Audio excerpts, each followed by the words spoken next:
அதுக்கு கிளியரா சொல்றேன். விஜய் வந்து பிஜேபியினுடைய பி டீம் தான். அவரை மெயின் ஃபோர்ஸா வரவிட மாட்டாங்க. அதிமுக பாஜக கூட்டணி போட்டு அவங்க மெயின் ஃபோர்ஸா மாறிடுவாங்க. அவரை ஸ்பாயிலரா தான் வச்சிருப்பாங்க. அவரை வந்து நீங்க வந்து ஓட்டை பிரிக்கிறது தான் வேலை. நீ தலைவர்லாம் கிடையாது, நீ சிஎம்லாம் கிடையாது.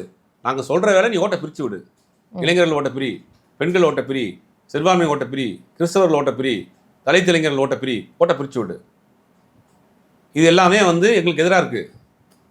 சரி சார். அப்படி இருக்கும்போது இந்த டீலிமிட்டேஷன் இன்னைக்கு டிஸ்கஷன்ல தான் இருக்க போகுது. இன்னும் it will take some time. ஏன்னா நிறைய விஷயங்கள் அதுக்கு வந்து மேல்முறையீடு செஞ்சு இல்ல இது திருத்தம் கொண்டு வந்துட்டாங்கன்னா சட்டம் ஆயிரும் இல்லையா? அதுக்கு it will take some time இல்ல சார். டைம் கிடையாது. இன்னைக்கு டிஸ்கஷன் போது இன்னைக்கு நாளைக்கே திருப்பி வந்து கூப்பிட்டு வந்து வாக்கெடுப்பு நடத்திட்டாங்கன்னு வச்சுங்களேன்.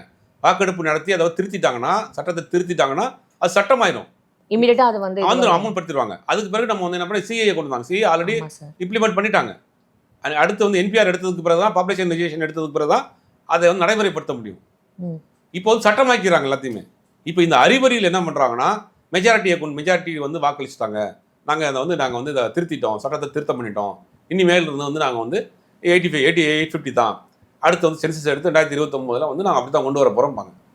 அதைத்தான் இன்னைக்கு வேக வேகமாக பண்ணுறாங்க. ஏன் அவங்க வந்து டிஸ்கஷனுக்கு அன்றைக்கி கூப்பிட போகிறாங்க?